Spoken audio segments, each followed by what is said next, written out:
It is hot. Boy's piss was wet. Boy, I ain't gonna lie. It felt so bad. But you know what else was hot today? Aidan Hutchinson. Boom! Those over my man George Jackson. That's what you pay the big bucks for. Aidan Hutchinson, interior, beast. I'm excited to see him go against some of the top. I want to see him be tested. I want to see Aaron Glenn moving him around. I love Aaron Glenn. This guy's going to become a head coach somewhere. Jesus Christ. What are we talking about? Detroit Lions training camp, man, because as you can see, your boy's got the Fisher hat on.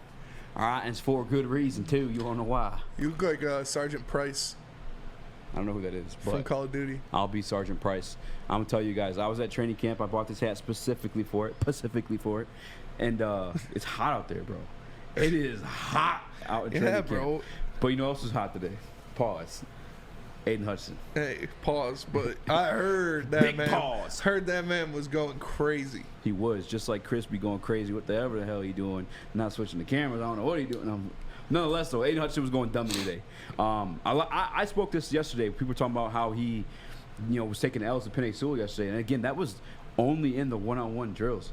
Like, in team play, he got a couple dubs. Yeah. And today, I love Aaron Glenn, man. He switches up his defense, and I spoke to it I go back to this podcast all the time, but it's just only like long form, speaking of in like press conference that Aaron Glenn's had. Yeah. And he's more relaxed, but he talked about how he's putting players in their best position to succeed. Well, yesterday, Aidan Hutchinson was lining up on the outside. Today, interior. He was in that four-tech. Really? Yeah. It was him. Who's he going against? Jonah. Yeah. Pro Bowl. Pro Bowler. Pro Bowl guard, Jonah Jackson, getting the 1v1 matchups and dominating them. Because to close out the show today, they did the 2-minute drill. What is a 2-minute drill, by the way? It's like 52 seconds. And, so it was Aleem. Trying to think. No, it was Charles Harris, Aleem, Aidan, and then Aquara. And dude, Aidan was just tearing Jonah Jackson up. Yeah. Because the first play, I think Charles may have gotten pretty close. Jared Goff had gotten, I think Amon St. Brown went out of bounds. It was a 52-second drill. And then after that, I think it was to a tight end. It's one of the newer ones. I don't know his name off the top of my head. I apologize. They don't have last names. It's just their numbers. After that, though, Aidan got in the ass, bro. Yeah. Yeah. Rushed Goff out to where he had to scurry and toss out the ball out of bounds. And then the second play, and then that's my first notice. I'm like, hold on. I'm like, is he lined up on the inside right now? Like, is he in a four-tech? And because I want to see him versus Penei. I'm like, oh, here we go. Yeah. You know what I'm saying? Like this is what you pay the money for. Yeah, exactly. This is what you pay the big bucks for. Let's get this rematch. Yeah. And then Penei was blocking Aquara. Aidan, boom, those over my man George Jackson. And then obviously you can't tackle Jared Goff, but got the sack, quote unquote on sack. You can't hit their quarterback, and they had to kick a field goal. You should have hit him anyways. I think it was like a 52-yarder too. It was a long field goal. Yeah, that's That's what you love to hear from this coaching staff. We've heard it on a lot of different occasions. Obviously, you heard it just the other day when DJ Chark was talking about Ben Johnson using him in a lot of different ways. They are going to get the best out of these players. Like they know the game. They've been in the game. They know what they're doing. They know what's going to work the best. So when you have a guy supremely talented like Aidan Hutchinson, you don't have to subject him to, he is just going to be our edge rusher. He is just going to be this guy on the outside. You can move him around like a J.J. Watt. I'm not saying Aidan Hutchinson is going to be J.J. Watt, but you saw that. You saw him edge rushing. You saw him inside technique. You saw him coming from a 2-point stance, a 3-point stance, a 4-point stance. There's a lot of different things that you can do with a guy like Aidan Hutchinson because his bull rush is just as good as his speed moves, as his dips, as his outside moves, where he's using his length and his body size. So I'm really excited to see this guy get him some real life action. I want to see these. Obviously, I don't know how much he's going to be playing in preseason games. I can't expect him to be playing that much in the preseason. But, man, I want to see him in those joint practices. Whoever they're going to do a joint practice with this year, I want to see them in the preseason. And then I want to see him week 1 against the Eagles just tearing up. And the Eagles have a fantastic offensive line as well. So I'm excited to see him go against some of the top right at the beginning of the year. I want to see him be tested. I want to see Aaron Glenn moving him around. You put him in the best position to succeed. You see what the Cowboys did with Micah Parsons. They drafted him as a middle linebacker and then halfway through the year, they're like, you're just going to rush the quarterback the whole time. And he ended up going crazy and having like 12 sacks. So you can't just put these guys, these extremely talented defensive players like Aidan Hutchinson, into a specific role and be like, this is what you're going to do all year. You need to, like you said, put him in the best spot where he'll be able to succeed. And obviously this coaching staff, whether it's Ben Johnson, Dan Campbell, Aaron Glenn, they're very good at doing that and bringing out the best of their players. 100%. I had the conversation with Braylon before the show, and we were just speaking on Zach's scenario player comparison that you just made between J.J. Watt and Aidan Hutchinson, because we were talking about the difference between T.J. and J.J. And, J.J. very effective. I don't want to call it edge rusher, because at that point, if you're rushing from the interior, you're not an edge rusher. You're just a pass rusher at that point. But, J.J. moved all across the line. Aaron Donald moves all across the line.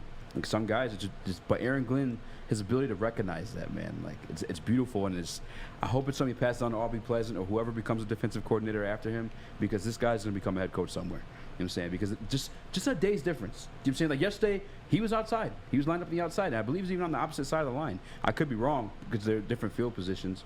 Like they're whatever. But Aidan Hutchinson, interior, beast. Yes. Beast. And I know you said J.J. Watt. I don't want to compare him to J.J. Watt. Yeah, but like, that's not. I wasn't trying to do that. No, either. for sure. I feel you. And it's just one day of training camp. But like Jonah Jackson, Pro Bowl guard. Yes. Jonah Jackson next to Frank Ragnow. Amazing center. Penei Sewell next to him too. Damn good right tackle. Like Jonah Jackson's no hoe. And for the back-to-back like that, in your rookie year, in your first training camp, like, if I've ever said anything about Aidan, I was wrong. Yeah. Because I was on the Kayvon train. Watching Aidan today, like, he's the deal. He's the bee's knees, and he's worth all the hype. Any Lions fans that weren't there, for the Lions fans that were there, you saw it yourselves. But, like, I'm telling you guys, like, Aidan is... He's it. So far. I know it's just training camp. He is him. He's Himothy. Himothy Turner. Yeah. And you even heard that out of the coaches last year. They're like, this guy, or last year, they were like, this guy is more athletic than we thought he was. Like, he's bringing elements to this game that we didn't think he has. Aaron Glenn even was on record yesterday saying he's more athletic than they thought he was. So that is a plus. When you draft a guy thinking he's one way and then he brings another element to it, he's showing it with pads on. When you get the pads on, you show what type of player you really are. And he is, by all accounts, impressing everybody on the field. So yeah, you love to see it. With that, though, I do want to acknowledge that the offense was held to the field goal by the defense, which, speaking on the improvements of this year, everyone thought the offense took the bigger step. So maybe there's some disappointment there, but more of a shining spot in Aidan. Because, it's just one play or one series. 100%. But yeah, that whole series, though, him on the inside, the core on the outside, and that's even like, excuse me, no disrespect to like Julian, but like the lesser core, if you will. But I don't know if the Romeos ever come back to what he was. I see you smirking over there. What happened? Sticks trolling. He said more like Derek Watt. More like Derek Watt. No, that was actually me. That was your fist stick pod there. Yeah. Oh, is that you? Yeah, it's no me. way. No way, dude. Hell yeah, brother. I hate this guy. No, but you love to see it. You love to hear these reports out of the guy you drafted, the guy you gave the keys to your defense, the guy, we've gone over the list of number 2 overall draft pick, like defensive ends over the past even like 5 years, where you look at guys like Nick Bosa, like Chase Young, like all these monsters that come out and they are expected to produce, expected to put up big numbers. So the same thing falls on Aidan Hutchinson. And it seems like he's taking the strides that he needs to, and he's getting there.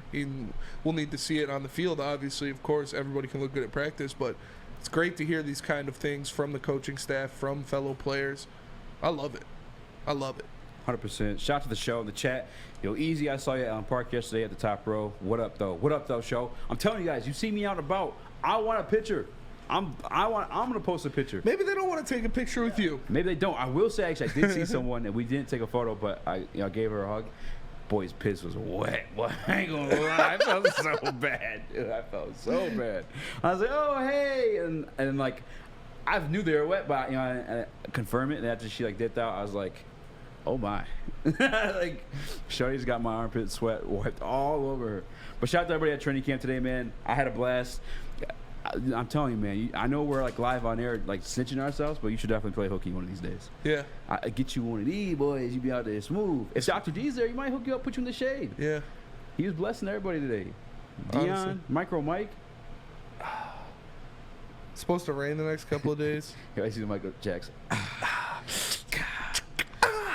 don't know if I can make it. Yeah. Speaking of Michael Jackson, I heard Hutch has some pipes. Yeah, Hutch. He was singing at Trinity Camp. Said he sang Billie Jean. That was good. Yeah.